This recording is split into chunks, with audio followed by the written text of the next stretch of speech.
Bismillah Rahman Rahim. I am Dr. Muhibbullah Wazir. The topic for today is cubital fossa.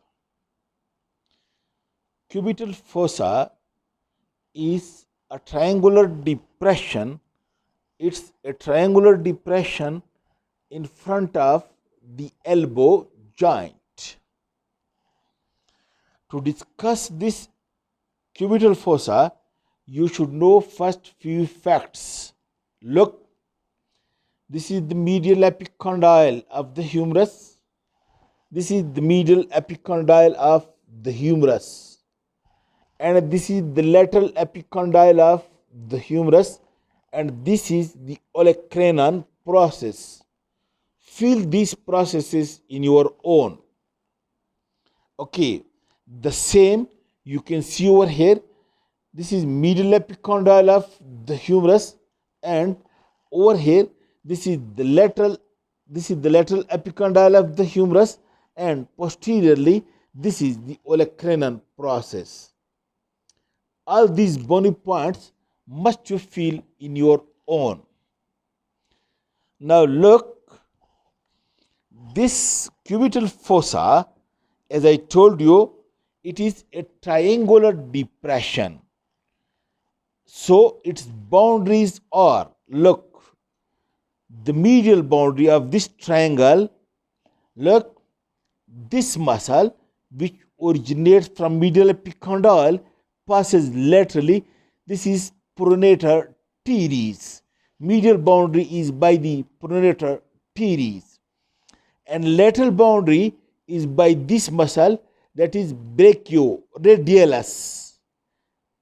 This is brachioradialis, originating from supracondylar ridge, and the medial boundary is by pronator teres.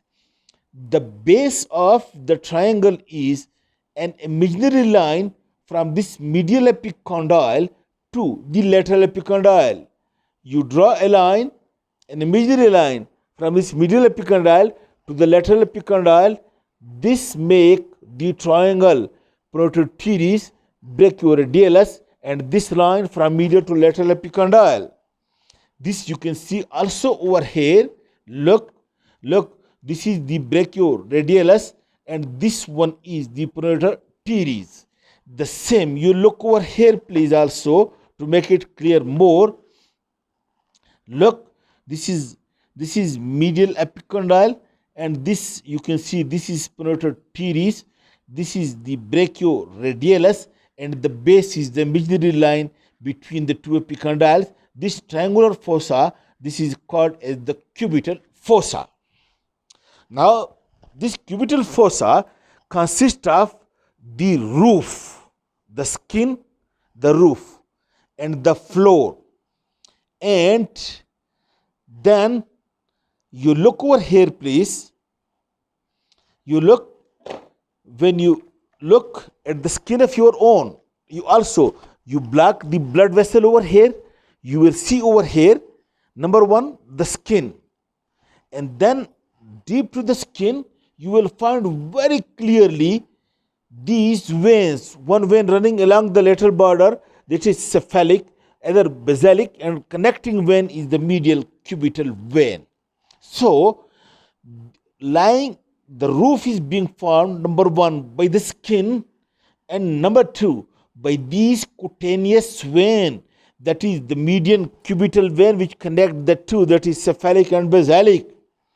And then present over here, deep to the vein, you can see over here, look, from the tendon of the biceps, one epineuritis passes over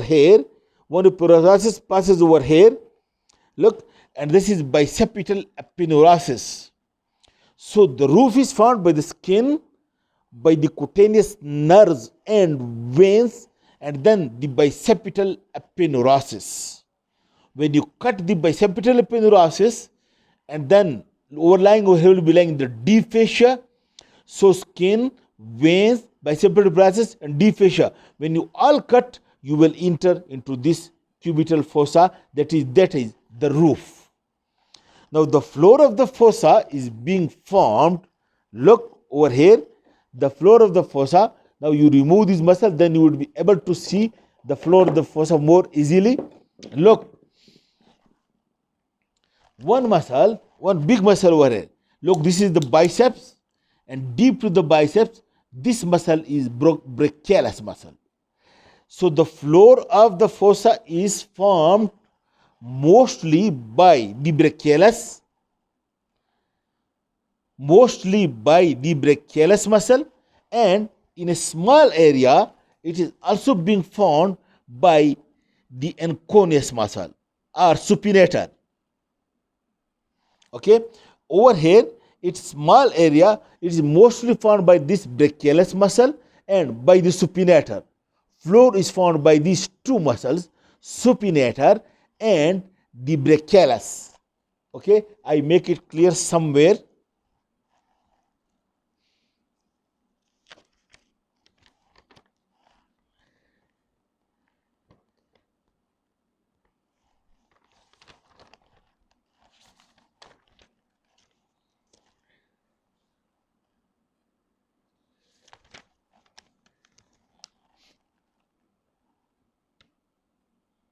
Yes, you can see. Look, this one is the biceps, deep to the biceps brachialis. In this way, you can see this is the biceps and this is brachialis. Okay, and then laterally over here, you can see this supinator, this supinator muscle. So this supinator and this brachialis, this forms the floor, two muscle forming, supinator and brachialis. Now, then what are the contents of the cubital fossa? You just look with your own eyes. Look, over here is the brachioradialis and over here is the pronator teres. So everything between the two, these are the contents. And you can see over here, look, this is the median nerve. Then this is the brachial artery dividing into two, that is the radial and ulnar. Then you can see this is the tendon of biceps. Then you can see this is the radial nerve, okay, along with the radial collateral artery.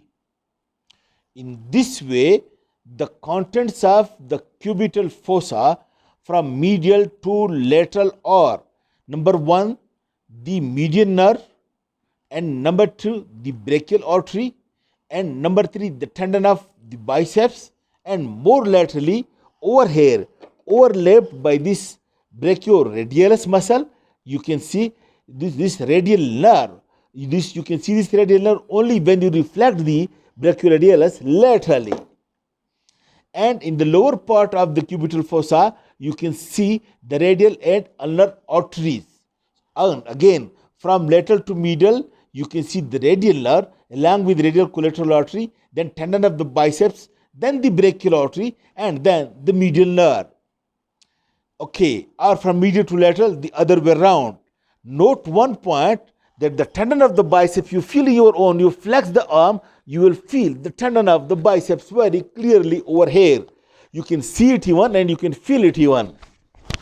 Look, you flex, you feel the tendon of the biceps, and just medial to the tendon of the biceps, you feel the pulsation of the brachial artery. This bicep tendon is a landmark in the cubital fossa for the brachial artery.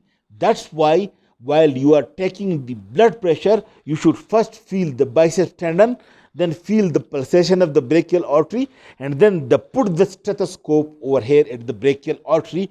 Then it will be easy for you to take the blood pressure. Secondly, these veins which I told you over here and which you can see in your own as well, these veins, this is the median cubital and all these veins. Look, these veins are very easy vein for access to take the blood for sampling or to give injection over here. In this area, the veins are easy at success, and these are big veins for intravenous injection or for blood sampling. These are the points about the cubital fossa.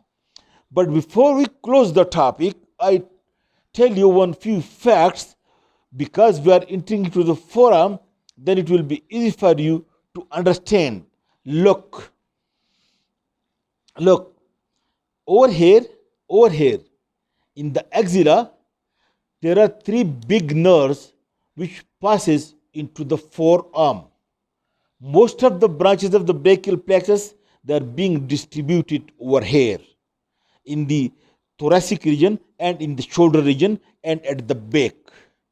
But few nerves passes into the arm, into the whole of the limb.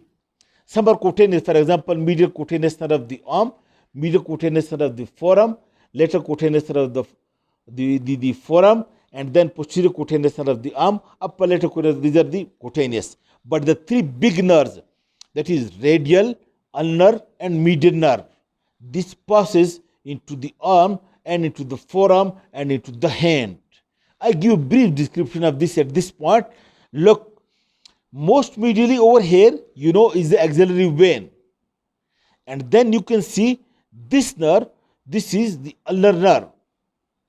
The ulnar nerve comes over here and somewhere at the midpoint of the brachium or arm, what happens? It pierces this medial intermuscular septum and passes to the posterior compartment and passes behind the medial epicondyle along with superior ulnar collateral artery. Then it enters into the forearm by passing between the two heads of flexor carpi ulnaris muscle. Okay? Well, the median nerve is unique by the fact that it is formed by the union of a branch from the lateral cord and a branch from the medial cord, and then it runs lateral to the brachial artery. Then it comes anterior to the brachial artery, and then it passes medial to the brachial artery. While it crosses from lateral to medial, it may cross anterior to the brachial artery or it may cross posterior to the brachial artery, but usually it crosses anterior to the brachial artery. And in the cubital fossa, it lies medial to the brachial artery. And note the point that till the cubital fossa, the ulnar and the medial nerve do not give any muscular branch, no muscular branch. Of course, it may give branch to the nearby vessel, that is, the branches to the nearby artery may be given by the nearby nerve, and the branches by the nearby artery may be given by the nearby nerve, or by the nerve to the nearby artery, but no muscular branch. Well, the medial nerve, when it reaches over here into the cubital fossa, it immediately gives a bunch of branches to the superficial group of flexor muscles, and then it enters into the forearm by passing between the two heads of pronator teres. The ulnar nerve passes into the forearm by passing between the two heads of flexor carpi ulnaris. The medial nerve passes into the forearm by passing between the two heads of pronator teres, while the radial nerve over here, while lying between the brachioradialis and brachialis. Look, this is brachialis muscle, this big muscle. Look, this is brachialis, which is forming the floor of the cubital fossa along with supinator muscle. It lies over here between the brachioradialis and brachialis, and over here, this radial nerve, it gives branches to the brachioradialis muscle, to the brachioradialis and extensor carpi radialis longus. It gives branch to brachioradialis and extensor carpi radialis longus. Then the radial nerve divides into two branches.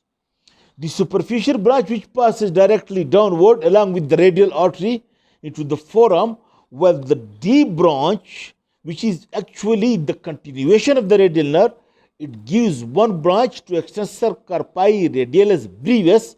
Then it passes between the two heads of supinator to come into the posterior compartment.